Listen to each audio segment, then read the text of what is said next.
উত্তর পশ্চিম আফ্রিকার একটি দেশ মৌরিতানিয়া। এদেশের মধ্য দিয়ে সাহারা মরুভূমির বুক চিরে ছুটে যায় ট্রেন দু ডেজার্ট। সাহারা মরুভূমি আফ্রিকার বেশ কয়েকটি দেশের মধ্যে পড়েছে, ফলে সেখানে যোগাযোগের গুরুত্বপূর্ণ মাধ্যম হয়ে উঠেছে ট্রেন। মরুভূমির উত্তপ্ত বালুর উপর দিয়ে রেলপথ গেছে এক প্রান্ত থেকে অন্য প্রান্তে। এখানেই দেখা পাওয়া যাবে বিশ্বের দীর্ঘতম ট্রেন মৌরিতানিয়ান এক্সপ্রেসের। প্রায় ২.৫ কিলোমিটার দীর্ঘ ট্রেন মৌরিতানিয়ান এক্সপ্রেস যাত্রা শুরু করে ১৯৬৩ সালে। বলা হয় বিশ্বের দীর্ঘতম ট্রেন এটি।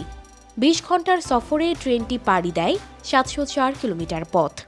বন্দর শহর নোয়াদিবোর লৌহ খনি থেকে লোহা নিয়ে সাহারা পাড়ি দেওয়ার উদ্দেশ্যে চালু করা হয় বিশাল এই ট্রেনটি।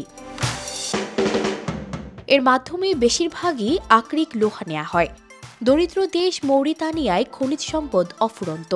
মাটির নিচ থেকে আকরিক লোহা তুলে তা ট্রেনে করে অন্যত্র পাঠায় এই দেশ। ৩ থেকে ৪টি ডিজেল লোকোমোটিভ আছে এই ট্রেনে। ট্রেনের এক মাথা থেকে আরেক মাথায় হেঁটে যেতে সময় লাগবে প্রায় ৩০ মিনিট।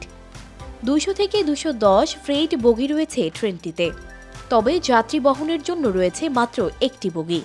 সাধারণত মরুভূমির দূরপ্রান্তিক অঞ্চলের মানুষেরা এই ট্রেনে সফর করেন।